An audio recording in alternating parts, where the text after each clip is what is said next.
할렐루야.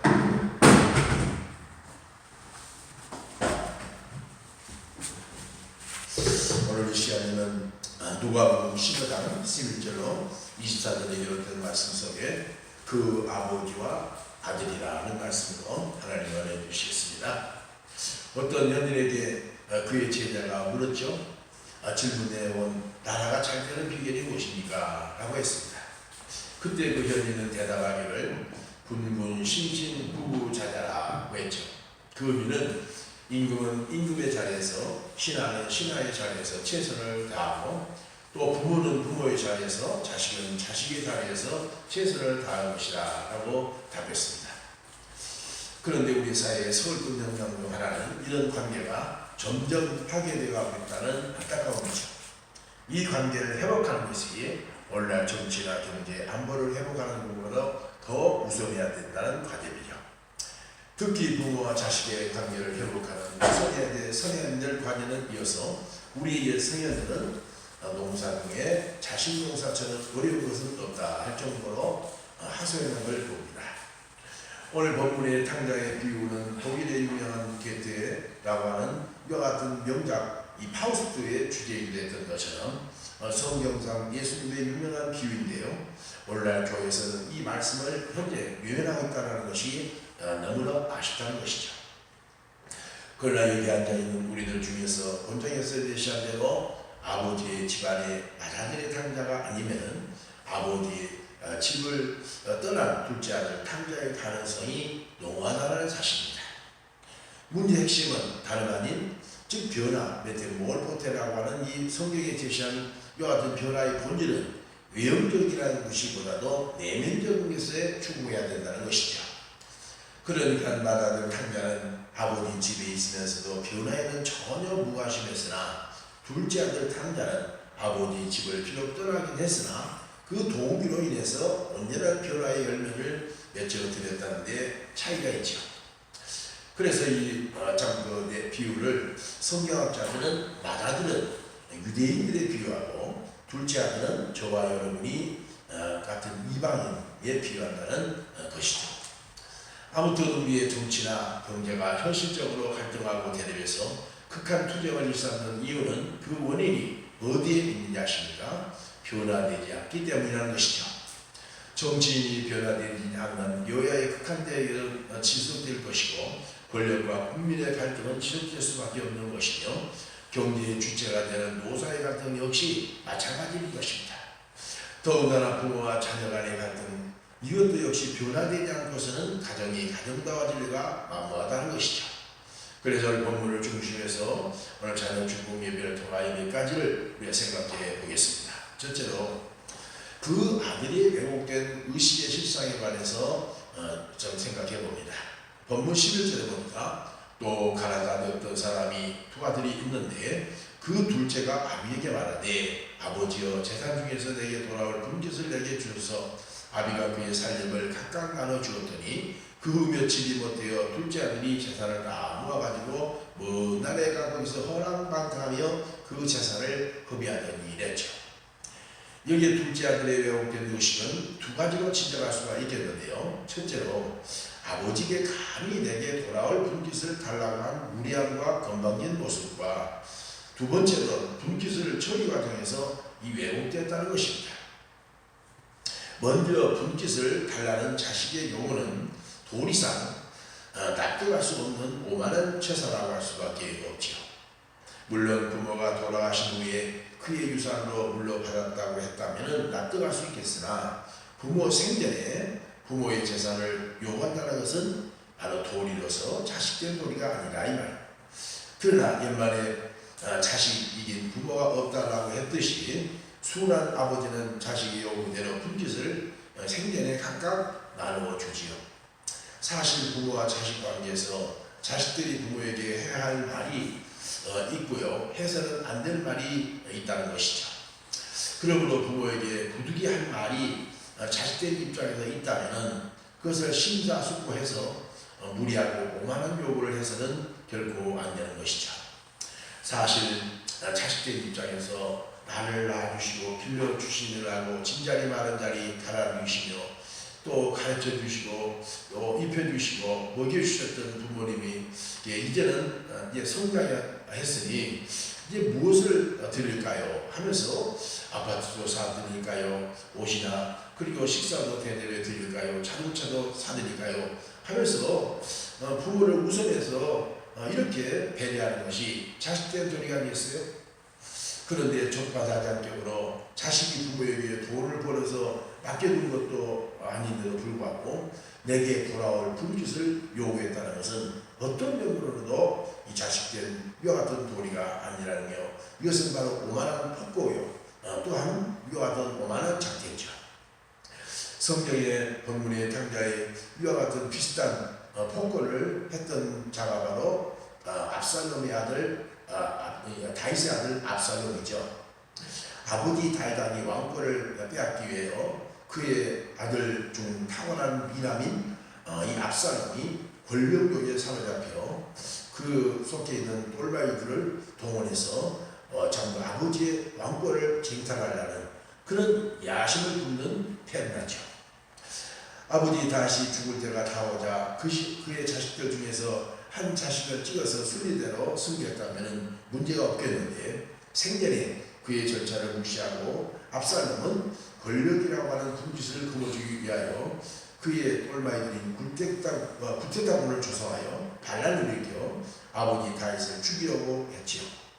결국은 그 자신이 다윗의 친위대에 쫓겨 도망가다가 이 상수리 나무 숲에 그의 자랑스럽던 머리칼이 얽혀서 대롱대롱 매달리자 다윗의 군장 요압 장군이 압살롬을 창을 찔러 그를 거기에 죽고 말이죠. 권력이나 근력 역시 욕심내지 않고 순리를 따라서 살면 하나님이 때가 되면은 막실 텐데 우리의 정치권은 순리가 아닌 바로 영리로 빼앗아야 하니까 피해는 국민이 고스란히 당할 수밖에 없는 이와 같은 현실이죠. 현재 권력을 잡고 있는 여당은 여소야대라고 하는 헌정사나 위례없는 정국을 역전시켜 야소를 만들어서 또다시 대권을 거머쥐기 위하여 필사적으로 투쟁하고 있는 그런 상황이죠. 그래서 우리 주위에는 정말로 우리의 이와 같은 국민들의 눈꼴을 살게 바쁜 이런 여러 가지 현실들이 우리 앞에 지금 진행되고 있으며 조국 사태들로 인한 이와 같은 또 다른 여야의 갈등은 참으로 세계에 이와 같은 이목을 끌 정도로 참으로 추잡한 그런 모습을 드러나고 있습니다. 그러나 속지 마십시다. 권력이란 하나님의 손안에 있기에 인위적인 꼼수를 바로 쓴다고 해서 쟁취되는 것이 결코 아니라는 사실이죠. 역대상 29장 12절에 부와 피가 주께로 멸명하고 또 주는 만유의 주대가 되사 손의 권세와 능력이 있사오니 모든 자를 크게 하심과 강하게 하심이 주의 손에 있나이다 라고 하지 않습니까? 원래 죄라고 하는 히브리어의 하말티어라는 이 말은 그 의미가 관역이 빗나갔다, 길손이 길을 잃었다 라는 의미로서 길이 아닌 길로 갔다는데 그 의미를 찾을 수가 있었죠. 아비는 아비로서의 길이 있고요, 자식은 자식으로서의 길이 있으며 임금은 임금으로서의 길이 있고 신하는 신하로서의 길이 있으며 기업인은 기업인으로서의 노동자는 노동자의 길이 있고요, 또 여당은 여당으로서의 길이 있고 야당은 야당으로서의 길이죠. 그런데 아담과 하와라고 하는 우리의 최초의 조상처럼 사탄의 유혹을 받아 길이 아닌 길로 갈 때 결국은 파멸의 늪에서 헤어나지 못하고 말게 된다는 것이죠. 잠언서 14장 12절에 어떤 길은 사람이 보기에 바르나 필경은 사망의 길이니라 라고 했죠. 또 시편 1편 6절에도 보니까 대저 의인의 길은 여호와께서 인정하시나 악인의 길은 나가리로다 라고 했죠. 둘째, 애곡된 길을 선택한 자에 대한 경륜적 섭리에 대해서 생각해 보겠습니다. 본문 13절에 보니까 그 후에 며칠이 못되어 둘째 아들이 재산을 다 모아가지고 먼 나라에 가 거기서 허랑방탕하며 그 재산을 허비하니 다 없이 한 후에 크게 흉년이 들어 저가 비로소 궁핍한지라 했죠. 길이 아닌 길을 갔던 탕자는 먼 나라에서 아버지로부터 땀 흘리지 않고 취득한 많은 재산을 제대로 관리하지 못하고 주식잡기와 각종 역세 경락으로 다 재산을 탕진해버리고 드디어 빈털터리가 되고 말지 않습니까? 옛말에 재산이란 모으기는 힘들어도 탕지하기는 순간적이다 라는 말처럼 날개가 없는 재산이 날개를 달고 날아버린다는 그런 말이죠. 잠언서 23장 5절에 네가 어찌하여 허무한 것에 주목하겠느냐. 정령이 재물은 날개를 내어 하늘에 나는 독수리처럼 날아가리다 라고 했지 않습니까? 여기에서 우리가 깨달을 수 있는 교훈은 손쉽게 얻는 재산이라는 삽시 안에 날개를 달고 날아가 버릴 수 있다는 사실을 깨달아야 한다는 것이죠. 더군다나 날아갈 때에는 오장육부를 다 쑤시고 날아간다는 것이죠. 보편적 사례를 볼 때에 로또에 당첨된 자들 중에 90%가 그 후에 악재가 닥쳐 그가 직접 죽거나 병들거나 또는 안병이 걸리거나 사기당하고 가정이 파괴되고 말다는 이와 같은 통계가 나와있죠. 그럼에도 불구하고 어리석은 국민들은 필사적으로 복권을 사서 인생 역전을 꾀하라고 있으니 참으로 한심하기 자기없죠. 특히 요즘에 불황이 심하다 보니까 이 로또 복권이 예년보다도 2배 이상 많이 팔렸다는 이 사실은 참으로 서운 일이 아닐 수 있습니다. 가끔은 차를 타고 가면은 주말이 되면 길거리에 복권 가게에 남녀노소 발굴하라고 줄을 서서 기다리는 모습을 보면 나도 한번 사볼까라는 그런 유혹을 받곤 하죠. 마찬가지로 자식된 입장에서 아이 부모에게 재산을 나는 물려받는 상속을 포기하라 이 말이에요. 왜냐하면 수고와 노력 없이 취득한 재물은 결국 복이 아닌 화를 초래할 가능성이 크기 때문이야 이 말입니다. 빨리 빈 것은 빨리 지는 것처럼 젊었을 때 빨리 성공한 것은 나중에 늙어서의 또 다른 그런 것 같은 초라한 모습을 지닐 수밖에 없다는 것을 우리에게 가르쳐줍니다. 설상가상으로 본문의 두 아들 중 아버지가 재산을 탕진하고 돌아온 동생에게 호의를 베풀고 융소한 잔치를 베풀자 아사들이 불평하기를 아버지께 대답하기를 내가 어려서부터 아버지를 섬겨 명을 얻은 여건을 내게는 염소 새끼라도 주어 즐기게 한 때가 없는데 아버지의 살림을 창기와 함께 먹어버린 이 아들이 돌아오자 살찐 송아지를 잡았나라 하면서 침통한 그의 형 이와 같은 탕자의 모습을 보죠. 부모가 유산과 불공정한 처사를 행렬하며 불만을 노골적으로 토로하는 것도 자식된 도리가 결코 아니라는 사실을 명심하는 것입니다. 다만 부모의 처우만 보면 하나님께 맡기는 것이 바로 지혜로운 이와 같은 방법이잖아요. 설상가상으로 부모로서 우리의 잘못된 상속관도 변화해야 한다고 생각합니다. 무조건 부모는 자식들이나 손자 손녀들에게 재산을 많이 물려줘야 한다는 본능에 사로잡혀 재산을 증식하는 사례가 많은데 분명히 준 교훈을 본문을 통해서 준 교훈의 깨달은 진리는 많이 물려주면 줄수록 후손들은 잘 되고 윤택하는 비결이 아니라 쫄딱 그 위에 방황이 되고 폐가망신이 나는 첩병이라는 사실을 여기서 깨달아야 된다는 것이죠. 더군다나 요즘은 유행어가 금수저, 은수저, 흑수저 타는다 하는데 이 금수저 이게 별로 우리가 호감해서는 안 될 이야기는 상황이가 이 말입니다. 사실 본문의 아버지 입장에서 불깃을 달라고 잘못된 기득권을 앞세우며 오만을 부렸을 때 자식에게 못 주겠다고 단호하게 거절했거나 물려줄 유산이 없다고 했더라면 이런 사태까지 필요가 되지 않았으리라고 우리가 추측이 됐죠. 그러므로 자식들에게 물려줄 재산이 없노라며 부모가 자식들에게 부끄러워 생각하거나 또한 미안하게 생각해서도 안 되고 설령 부모에게 유산 한 푼 못 받은 흙수저일지라도 나 스스로 서운하게 생각하거나 또한 섭섭하게 부모에게 생각할 이와 같은 마음을 가져서는 안 된다는 것입니다.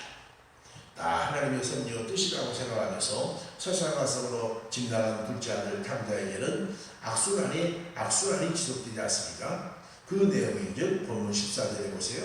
다 없이 하고 그 나라에 크게 흉년이 들어 궁핍한지라 저가 가서 그 나라의 백성 중 하나에 붙어서 그가 저를 들러 보내어 돼지를 치자 했는데 저가 돼지 쥐 없는 대로 배를 채우고자 돼 주는 자가 없는지라 했죠. 앞서 재산을 탕진해 빈털터리가 되어 버렸는데 그 와중에 악재가 또 하나 겹쳤으니 흉년까지 지속되고 설상가상으로 돼지 치는 곳에 가서 돼지 쥐 열매로 배를 채우고자 하으나 주는 자가 없을 정도로 궁핍했다 했죠. 우리나라는 돼지치는 양도업자들은 사장님이라 일컫고 그 직종에 종사하는 종업원들 역시 대우가 장담하지 않죠. 그런데 원래 유대인들은 율법의 규정대로 돼지는 부정한 짐승으로 먹지도 않고 또 양도사업과 그 일에 종사하는 자들은 외면한 바로 사회 분위기죠. 이것이 율법에 기록되어 있습니다. 왜냐하면 돼지는 소처럼 굽이 갈라지거나 또한 대신 일을 하는 그런 짐승이 아니기 때문이죠.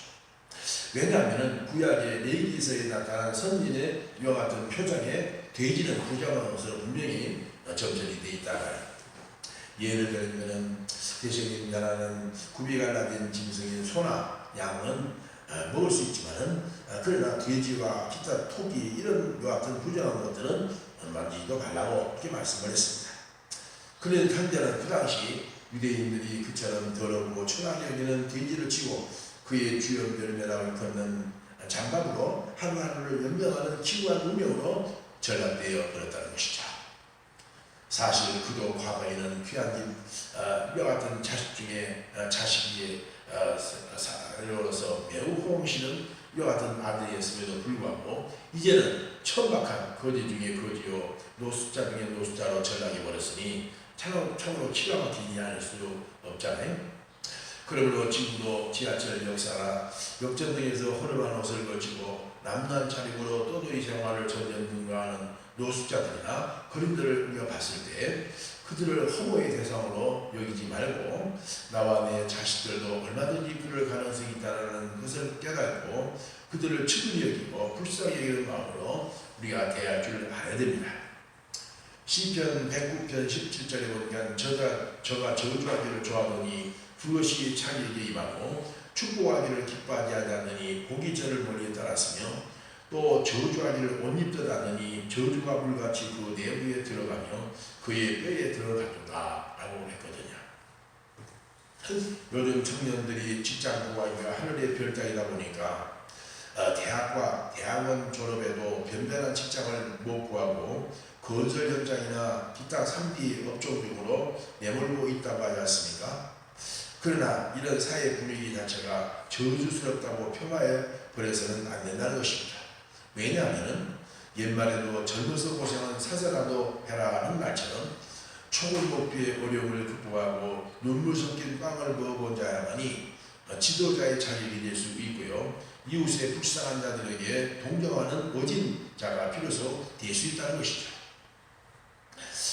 그러므로 현재 나의 삶이 탕자처럼 궁핍하고 줄인 삶이랄지라도 낙심하거나 좌절하지 마시고 하나님께서 나를 사랑하셔서 연단하시어 들어 쓰시다는 하나님 경륜 섭니다 생각하고 그걸 잘 극복하실 줄 알아야 됩니다. 오늘 본문의 탕자에 비슷한 구약의 이와 같은 짝을 이루는 말씀이 있죠. 그것이 바로 룻기서에 나오는 루시의 시어머니 나오미의 인생 역정을 우리가 보지 않습니까?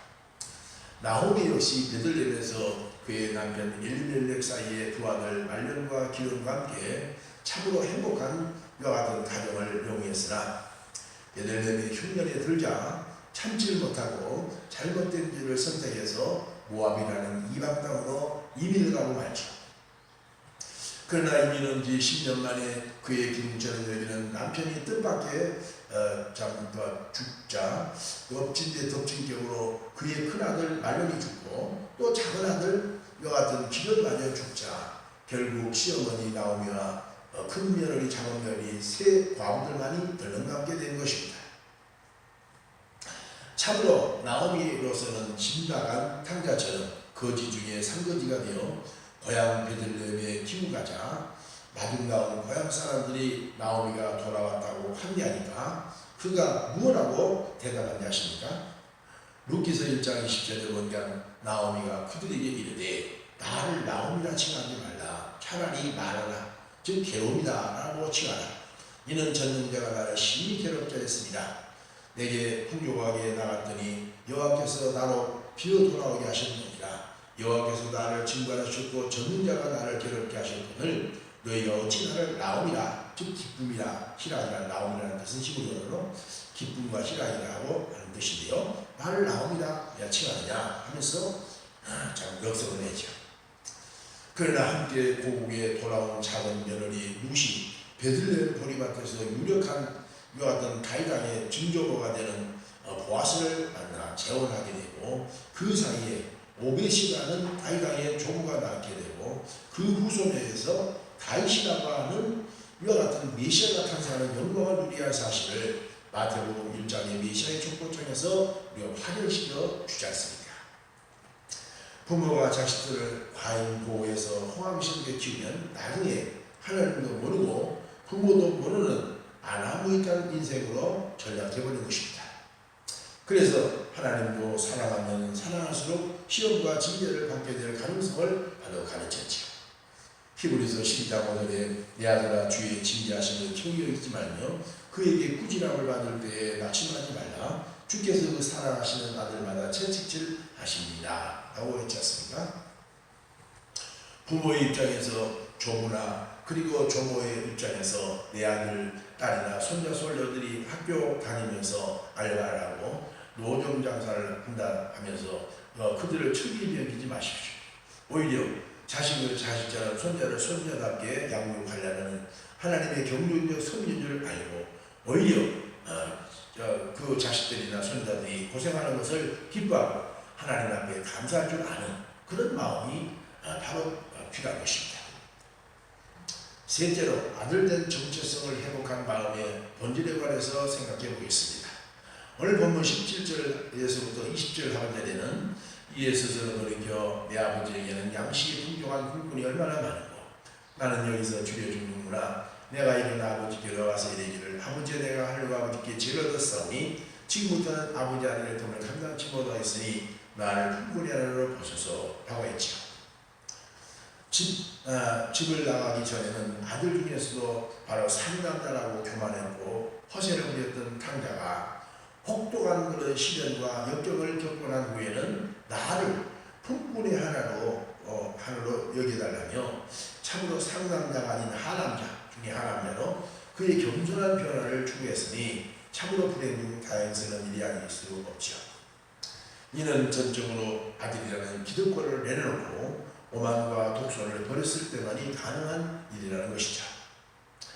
집권당인 여당이 촛불집회로 집권한 정권을 다시 필사적으로 빼앗기지 않기 위해서 야당을 탄압하고 여론을 호도하기 위하여 혈안인데, 그럴 때 더 국민은 피로감을 느끼고 정치의 허무감을 느낀다는 것이죠.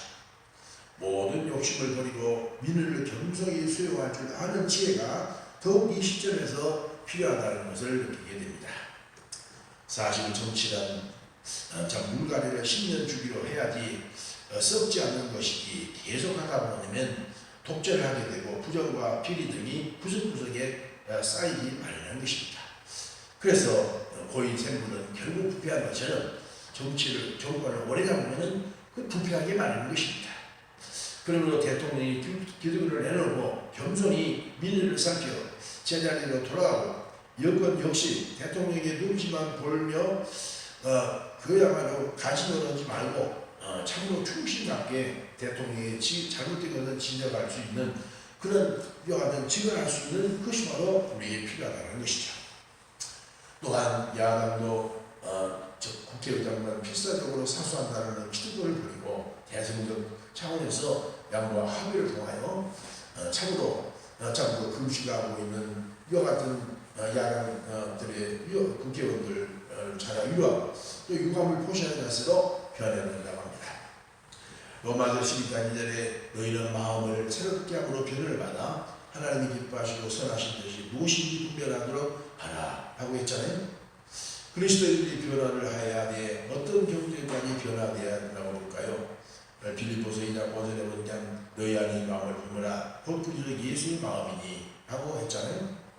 고린도전서 11장 1절에도 바울은 내가 그리스도를 본받는 같이 너희 나를 본받으라고 이렇게 고린도 교인들한테 충고한 것을 보게 되죠. 사실 우리나라의 최고의 인권기를 뜯는 국회에서 의원들끼리 서로 막말 그리고 반말 또 욕설과 폭력 등의 난무한 모습들을 여과 없이 여론에 보도하다 보니까 우리의 정권원들이 감수성에 매는 사이에 정체성의 혼란을 초래하여 반말 그리고 막말, 욕설들을 보편화하다시피 되어 있고요. 우리의 사회의 분위기가 변절되어 버린 지가 벌써 오래되고 있다는 사실입니다. 예수님의 말씀, 예수님의 마음씨, 그리고 예수님의 맵시들을 담는 그런 정치, 또한 기업인, 그런 노동자, 그리고 부모, 자식, 스승, 제자, 성도들이 마땅히 되어야 된다는 것이죠. 소극적인 말보다도 적극적인 말로 변화되어야 하고요. 부정적인 말보다도 긍정적인 말로 변화된다는 것이죠. 자녀들이나 손자, 손녀들을 나무랄 사항이 있으면 무조건 충고하는 직설적인 요구보다도 너는 이런 면에서 매우 잘하는데 바로 이런 면에서 고쳤으면 좋겠다 하면서 네 생각은 어떠냐고 상대방을 하여금 자신을 살필 줄 아는 시간적 이와 같은 공간을 주려 하는 의도가 훨씬 교육적인 측면에서 효과가 크다라는 것이죠.